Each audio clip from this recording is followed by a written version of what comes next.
मित्रांनो, प्रश्न उत्तर मराठी चॅनलमध्ये आपले स्वागत आहे. आजचा प्रश्न आहे 20 म्हणी व त्यांचे अर्थ सांगा. तर आजच्या व्हिडिओमध्ये मी 20 म्हणी देत आहे. परंतु मी 50 म्हणींचं पण डिटेल ब्लॉग बनवलेला आहे. तर तुम्हाला खाली डिस्क्रिप्शनमध्ये लिंक आहे. ती लिंकला जाऊन जर क्लिक केलं तर तिथे तुम्हाला डिटेलमध्ये 50च्या 50 म्हणी आणि त्यांचे अर्थ आणि त्याची PDF डाउनलोड पण तिथे मिळेल. तर सुरू करूया. पहिला आहे आंधळा मागतो एक डोळा, देव देतो दोन. हे तुम्हाला माहितीच असेल. पुढचं घेऊया. याच्यानंतरचं 2 नंबरचं करावे तसे भरावे. हे पण तुम्हाला माहिती आहे. जशी करणी तशी भरणी आपण म्हणतो. तर मित्रांनो, व्हिडिओला जर आवडत असेल तर नक्की लाईक, शेअर आणि सबस्क्राईब करा आणि खाली लिंक दिली आहे तिला क्लिक करा मित्रांनो.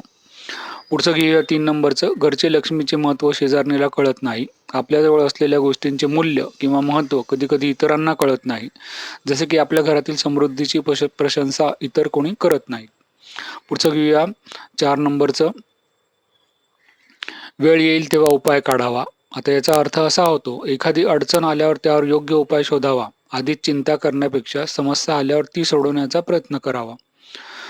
तर मित्रांनो, काही शंका असतील तर नक्की कमेंट करा. मी उत्तर देण्याचा प्रयत्न करेल.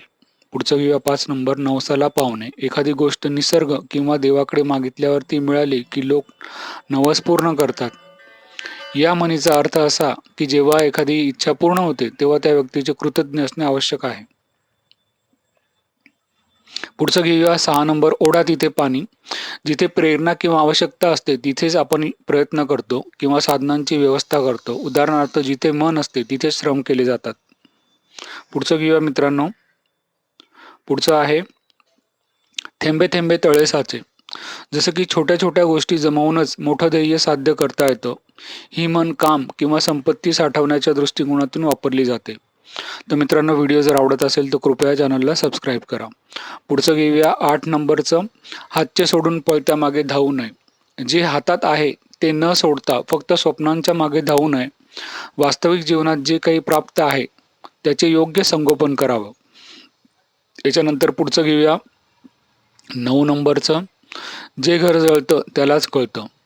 दुःख किंवा संकटांचा खरा अनुभव त्या व्यक्तीलाच होतो ज्यावर ते संकट येतं. बाहेरच्या व्यक्तींना त्याचा पूर्ण अनुभव येत नाही. सोंगाड्याच्या घरचे रडणे. बाहेरून मजेदार किंवा खोटं असणारे लोक घरात दुःखात असू शकतात. म्हणजेच लोकांची वास्तविकता त्यांच्या बाह्य वर्तनाने नेहमीच दिसत नाही. म्हणून म्हटलंय सोंगाड्याच्या घरचे. पुढचा 11 नंबर. नागिनीचे पोर अंगणात खेळते. याचा अर्थ असा की धोक्याच्या किंवा कठीण परिस्थितीमध्ये वावरणे लोक सुद्धा त्या परिस्थितीत जुळवून घेतात आणि आपले जीवन जगतात. म्हणून नागिनीचे पोर अंगणात खेळते. पुढचं घेऊया 12 नंबरचं. शेळपटासमोर पेन टाकावी. एखाद्या व्यक्तीसमोर अशी गोष्ट मांडणे ज्याला त्याचा उपयोग किंवा कदरच नाही. म्हणजेच अनमोल गोष्टी एखाद्या अयोग्य व्यक्तीकडे दिल्या तर त्याचा फायदा होत नाही. शेळपटासमोर पेन टाकावी. पुढचं घेऊयात 13 नंबरचं. नाचता येईना अंगण स्वतःच्या चुकांवर किंवा अपयशांवर स्वतःच जबाबदारी न घेता बाह्य परिस्थितीला दोष देणे. हे तर तुम्हाला माहितीच असेल, बऱ्याच वेळा वापरलेलंही असेल. पुढचं घेऊया 14 नंबरचं. खाईन तर तुपाशी, नाही तर उपाशी.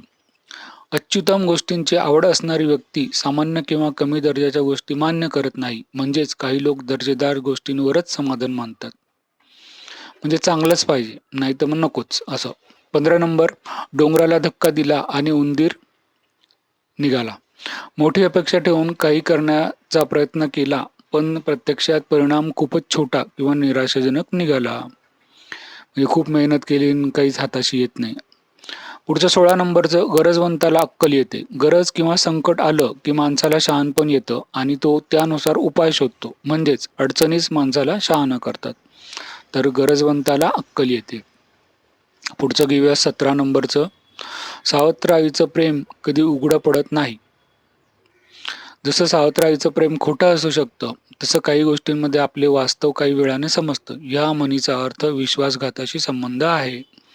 मित्रांनो, व्हिडिओ आवडत असेल तर कृपया सबस्क्राईब करा चॅनलला. 18 नंबरचं घेऊया. उल्हासाच्या लग्नाला नको खवट बायको.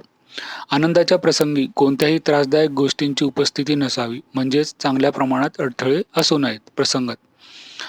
तर मित्रांनो, लिंक आहे त्याच्यामध्ये 50 म्हणी दिल्या आहे, डाउनलोड करता येईल. 19 नंबर घेऊया. घोडं अडवलं आणि लष्कर चाललं. मूळ प्रश्न सोडून दुसऱ्या गोष्टींकडे लक्ष देणे, ज्यामुळे समस्या सुटत नाही. वास्तविक अडचण दूर न करता दुसऱ्या गोष्टींवर वेळ वाया घालवणे, याला म्हणतात घोडं अडवलं आणि लष्कर चाललं. शेवटचं, गाढवाचा गुळात तोंड. एखाद्या मूर्ख किंवा अयोग्य व्यक्तीच्या हातात चांगल्या गोष्टी आल्या तरी त्याला महत्त्व कळत नाही, त्याचं मूल्य समजत नाही. म्हणजेच गाढवाचं गुळात तोंड. धन्यवाद मित्रांनो. Bye bye.